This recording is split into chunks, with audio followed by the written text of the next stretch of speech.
Yes, welcome everyone here to the Smash Sport Show right here on Smash FM here on Lockdown Wednesday here in Melbourne. Of course, let's go down south in particular, and of course we're heading to Tassie in particular and speak with of course the STFL Division 2 Women's Premiership team. Of course, that is the Tassie Uni team, and of course they won their grand final only probably almost about a month ago now.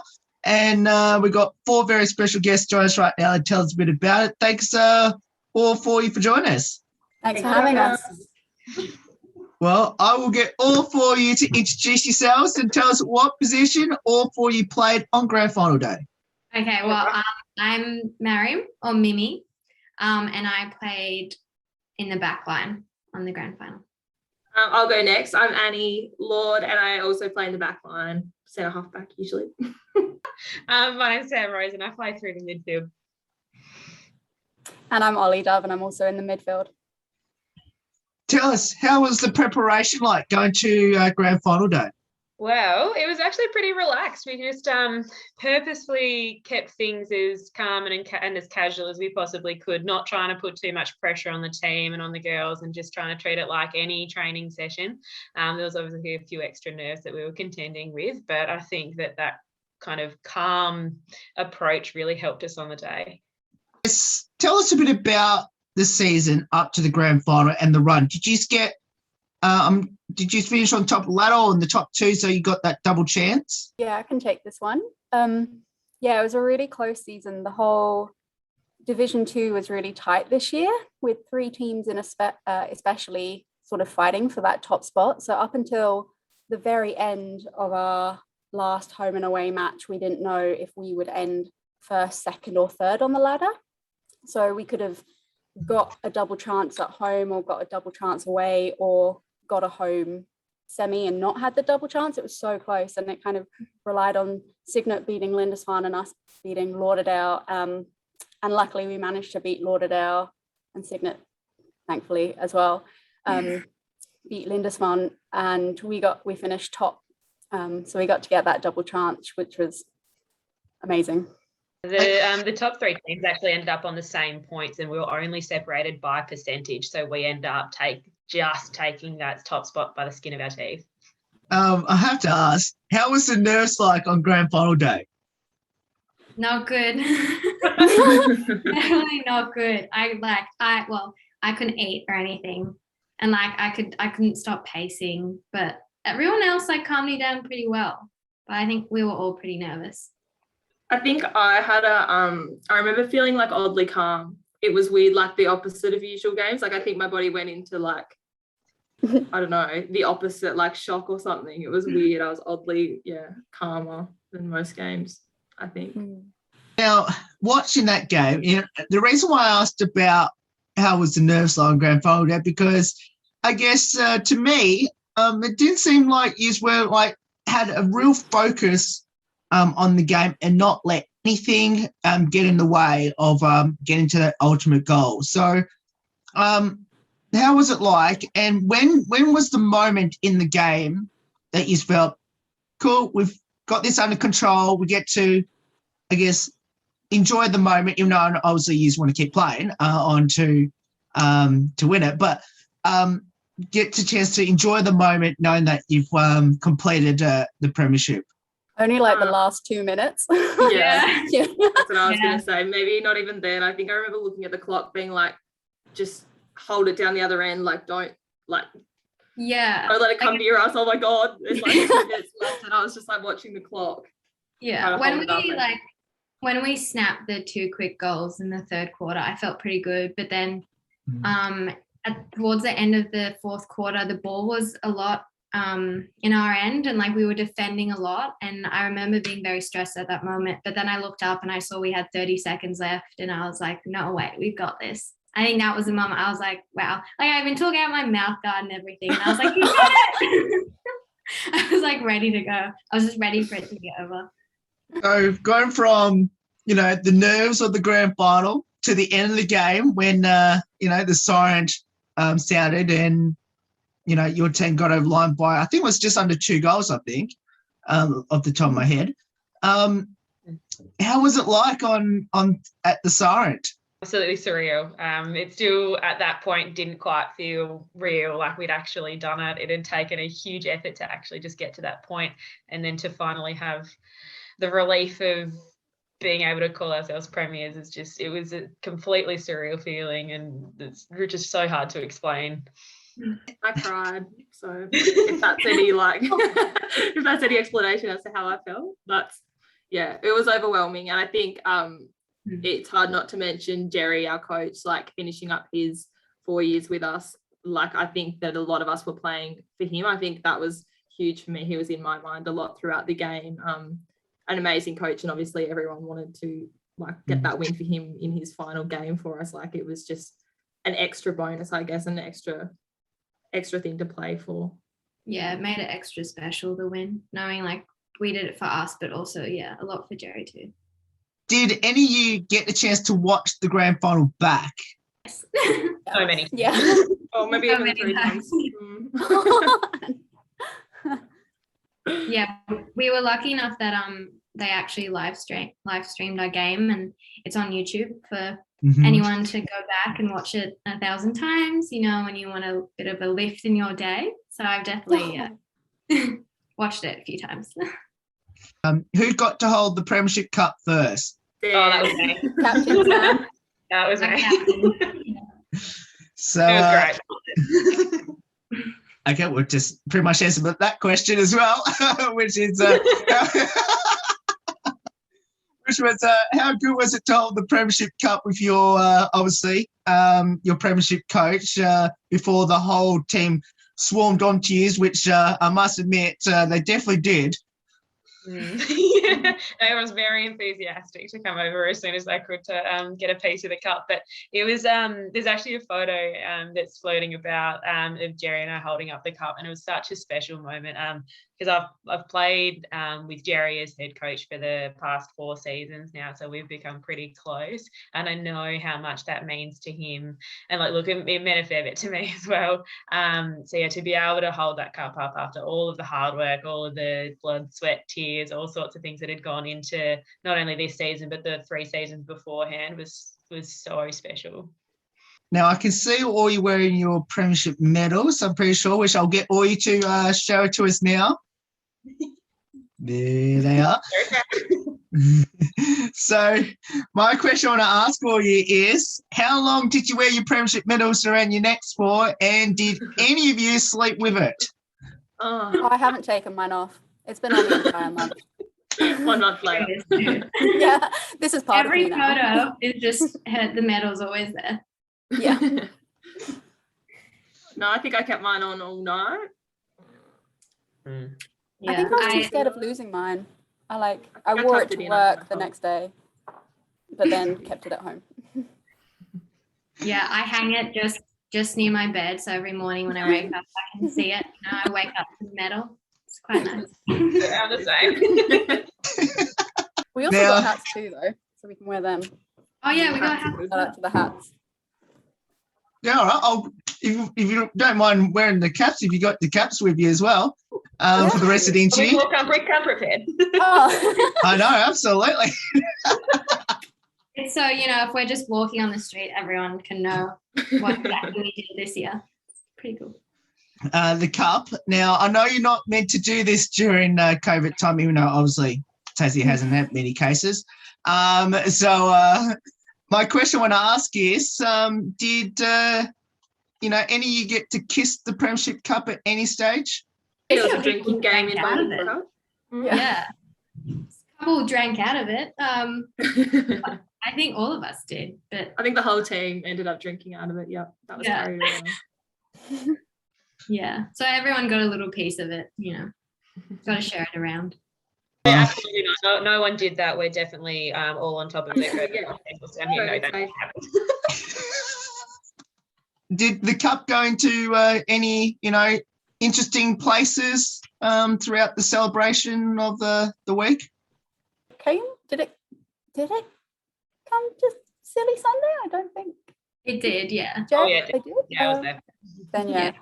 It was it was at the club. Yeah, I was at the club for a while. He ended up going home with our president. He wasn't letting it out of his side. That's right. But Oh, that's I think it ended up in his bed. Yeah. Yeah, we didn't actually have we didn't really go anywhere apart from our club room, so it stayed with us pretty much on the center stage, and then ended up with our president. I really asked this question, which I'm going to ask all for you now. How does it sound? The word Premiership player. What does that mean to all four of you? Well, it's kind of a new concept to me in the UK, because it's amazing, but I feel like for the Australians it means more, because coming from the UK it's less of a term. I'm not used to as much of the footy culture, so I'll pass it back to you guys. It means an incredible amount. To be able to say that we were part of the Premiership team that played that day was absolutely incredible. But I personally prefer the phrase Premiership team, because there's so many people that worked really hard to get us to that point. We ended up playing 41 girls, which I would challenge any club out there to say, if they played more players in a season, come and let us know. We were able to play 41 incredible women throughout the season, and all of them had a huge part to play in terms of getting us there. And if we could have played more girls than we would, if more people could have been a part of that day as we were, we would have done it. But everyone played their part to get there. I'm going to say, on a personal level as well, and I know this resonates a lot with Sam probably, but having injury through the middle of the season, I think there's a lot of us who had a mid-season injury, or just at some point couldn't get back on the field for whatever reason. And I think, when you think about finally getting that Premiership, that's sort of what you look back on and you think, thank goodness I made it through that. And, there's a lot of girls who worked really hard to make it back into the side that day. And there's a lot of players Sarah I can name, because she was one of the original girls, and she worked, I know, hard to get back on that field that day. And she deserved to be on that field just as much as all of us. But, it would mean a lot to her to be out there as well, I assume, getting that medal. It means a lot more, I think, if you have worked a bit harder for it, probably. Yeah. Woo, yeah, I know, Paul. But she came back. That's the amazing thing too about the Bows. Every person works so hard, and you can see it because we just work so well as a team, and we play for each other. And I think that's having played with the Bows for 4 seasons, I see that every year, that no matter what, we always play as a team. And I think that's really amazing. And we won as a team with the grand final. Everyone played their absolute best, and you could see it. And I think the fact that we were finally rewarded for that with a whole, an entire Premiership, it was, very amazing. Now, how did all four of you get involved in footy, and why did you choose it? Well, I am actually an OG soccer player. I've been playing soccer since I was 10 or something. And when UTAS first advertised that they were having a footy team, Sarah Eichen actually dragged me along, and I basically fell in love with the club, and I loved having Jez as a coach, and I just stayed ever since. I also got I got dragged along as well by one of the other players who started, Liv Richardson. She was the one that kind of reached out to me to say, hey, Uni's doing a footy team, do you want to have a go? I just moved back down to Hobart, having lived on the northwest coast, and I was like, oh well, you sure? I'll give it a go. It just wasn't something that's been available for women up until really quite recently, where it's become a much more popular sport for women with the introduction of AFLW. So that was my kind of starting point, and same with Mim. I've just loved it ever since, and love the club, love the sport. I don't think that anyone could possibly drag me away from it now. I remember my mum actually telling me that she wanted me to play footy because I was too aggressive for netball. So she was pushing me to move across for a long time. And then my partner switched clubs, so he encouraged me to go to uni.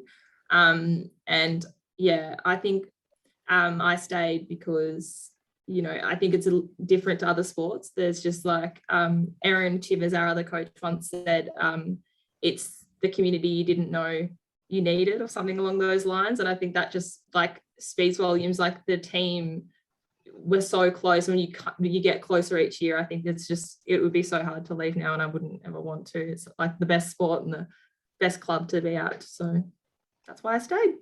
And then I moved to Tasmania 2 years ago, and I used to play rugby union back in my early 20s. So I was looking for a rugby team, but they've just started it now. But 2 years ago, there wasn't any rugby union for women in Tassie because there weren't enough players.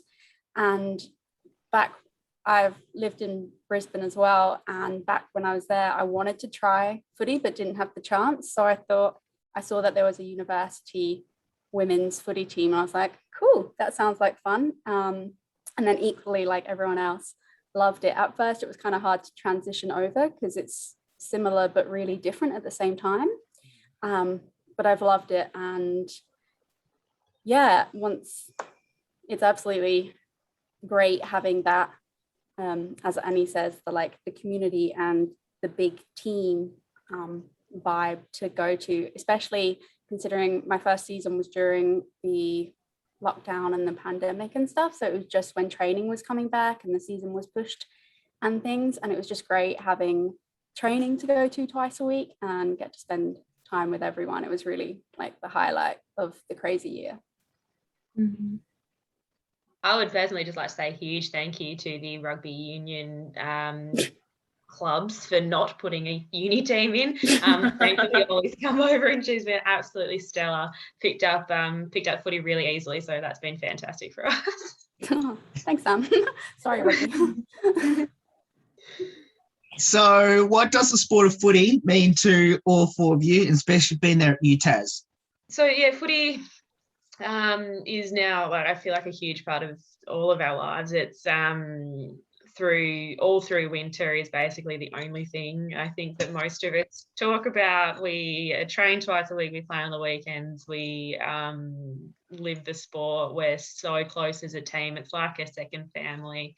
And given that like a lot of the girls are at uni and they're living away from home, and so it just becomes even that bit more important for people to have that kind of social outlet to kind of meet new people. And it's just it's such a great community, a lovely culture with these girls, and it's a fantastic team, means so much to everyone.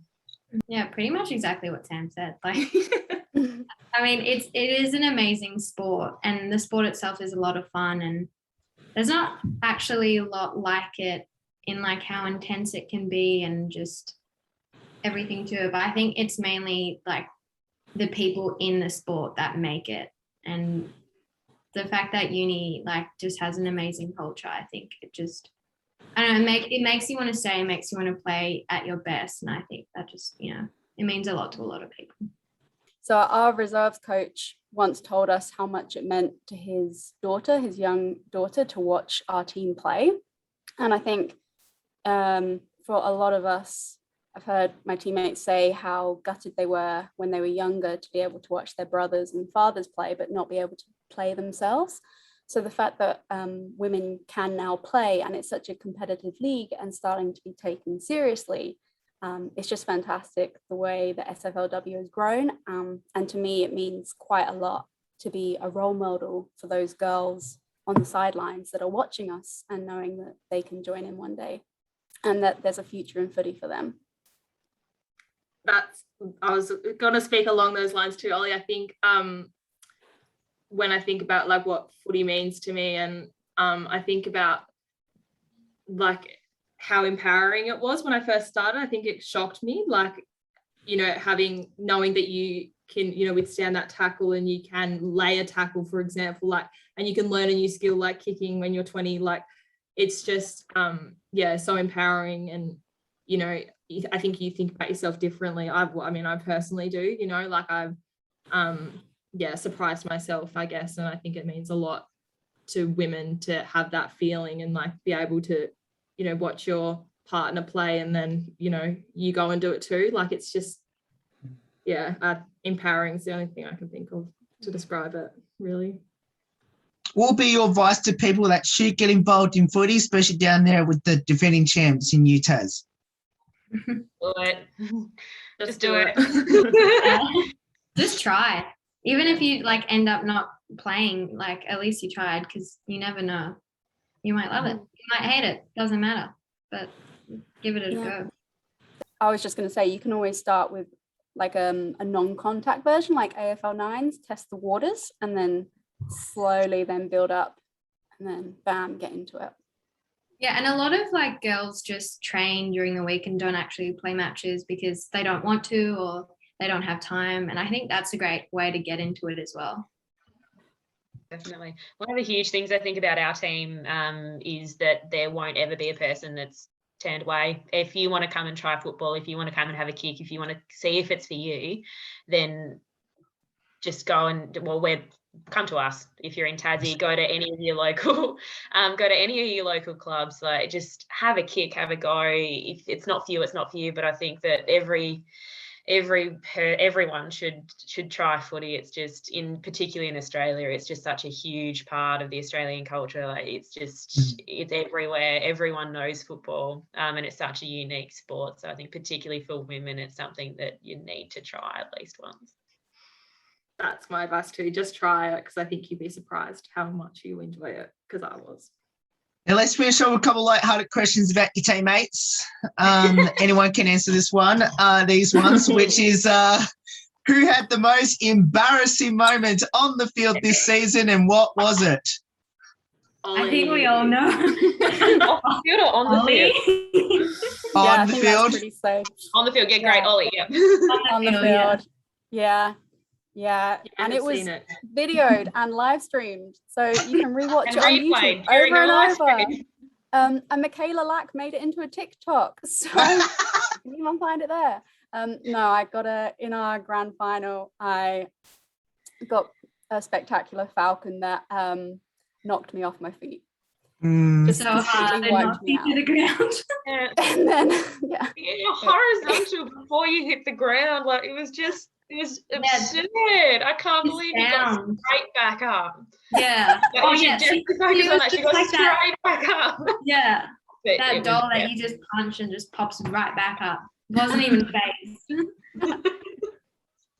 Yeah, it was. Yeah, yeah, I did see that one. Falcon. Yeah. Twice. I actually saw that twice and replayed it back. So multiple times. Sorry, Ollie. I did see that. It's fine. I love that the people doing the live stream put it into slow-mo as well, just to like really. Yes, they did. Really send the message across. Yeah, just in case you missed it. Here it is again. Yes, they did. So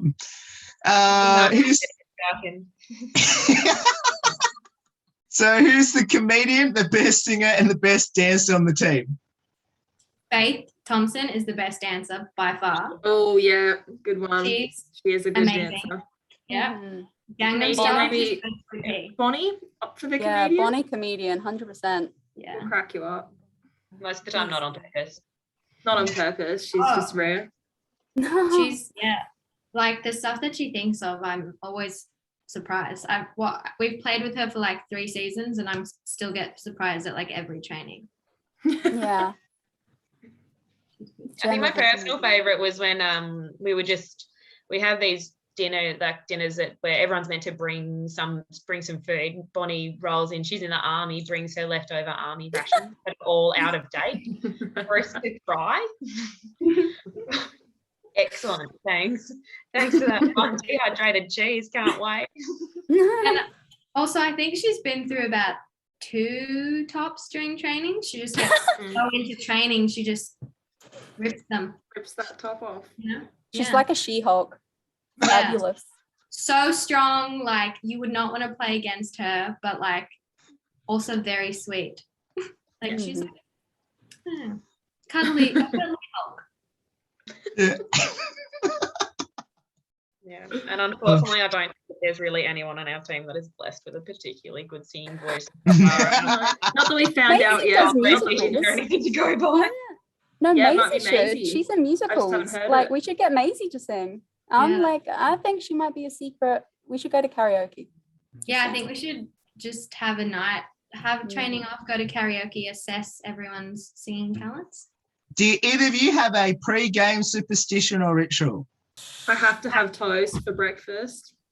Have to have toast. Can't have anything else because I can't stomach anything else. So that's why I think Yeah. have it.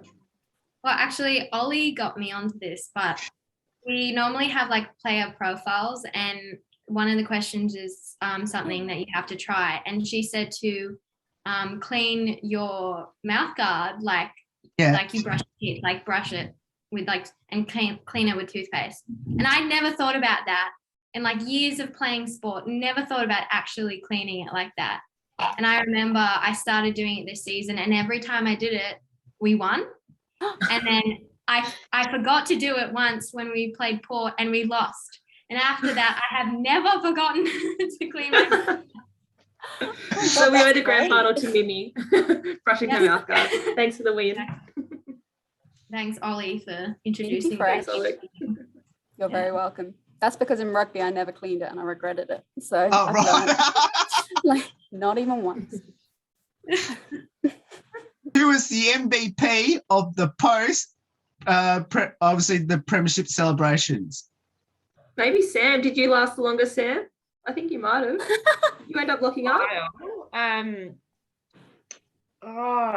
was there, I think, at the end with kind of Sophie and Nat. Best on ground for the game and for the after game celebration. Well, thank you.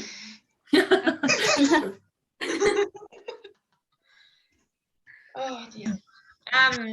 Well, it's I think like our assistant coach was initially put in charge of making sure that everywhere was locked up and secure, and unfortunately she did have to pull up stumps a little bit earlier than anticipated. So that unfortunately She was not best on ground. Well, in a manner of speaking, probably could have been. Which is, who has the best nickname in the team? Ollie, weren't you called a Mozzie? Yeah, I've like gone through 3 animals this season. Yeah, Jerry Reed- called me Mosquito, supposedly affectionately. And then Not because you're annoying or anything. no, apparently I just buzz around. But then in the final, she called me Wombat, because apparently I play like a wombat. And then when I got the Falcon, Burrow in, and I think, like was the term. when I got hit on the head, okay, I was yep. then a numbat. Yeah. And then now I'm numbat because I like got knocked in the head. And I was like knocked out. Yeah. Yeah, I think we need to get a bit more creative with our nicknames, because we normally just like call out like just by name, you know, Sam, Sammy. But, like, we need to really start. Like, some of the guys have really weird nicknames and just completely out of the blue. So I feel like, yeah, we need to up our game. Room for improvement with that one, definitely. Yeah, exactly. And then like we had 2 Charlottes and we were trying to choose what to call the Charlies, and they just went O'Neill and Wiley, like just their last names. We couldn't even manage. Yeah. We're They made sure they let everyone know that they decided exactly what they wanted to be called. So it's they did a public announcement. cracked They it. went Don't worry, for it. figured it out. Yeah. Last names. Yeah. Do you have a fine system this year? And if so, who copped the most fines that would go towards a end of season trip or something like that? Oh, I'm pretty sure Bonnie funded all of Definitely. celebrations. Billy Sunday was funded by Bonnie, definitely. She Thanks, copped the Bonnie. most. There was most fines nights. She had at least 3 fines. So She's just you entertaining. can imagine ripping your top at training often warrants a fine. So she copped a lot. Yeah, you didn't have to do a lot to get a fine, really. It was a brutal fine system this year, yes. Apologies. Yeah, Annie was the fine. Anyway, So you're the one who dished out all the fines, Annie. Did indeed. I did. With the help of people obviously sending them in. But yeah. Got the lucky job. You were fines master, sure. Well, all for you. Thank you so much for giving up your time to join us. It's awesome talking about the amazing win in that grand final, and hopefully next year we can hopefully do it again, and hopefully get all you back on the show to talk about back-to-back premiers in 2022. Oh, the dream. Yes, thank you. Yeah, Thanks so much for having us. No. Just No worries, and that's the UTAS senior women's team that won the premiership in the STFL women's competition. And of course, if you want to get involved with UTAS, we'll put all the details up on how you can get involved with the premiership team in 2022. There's more on the Smash Sport Show right after this. Don't go away here on the 10th year celebration.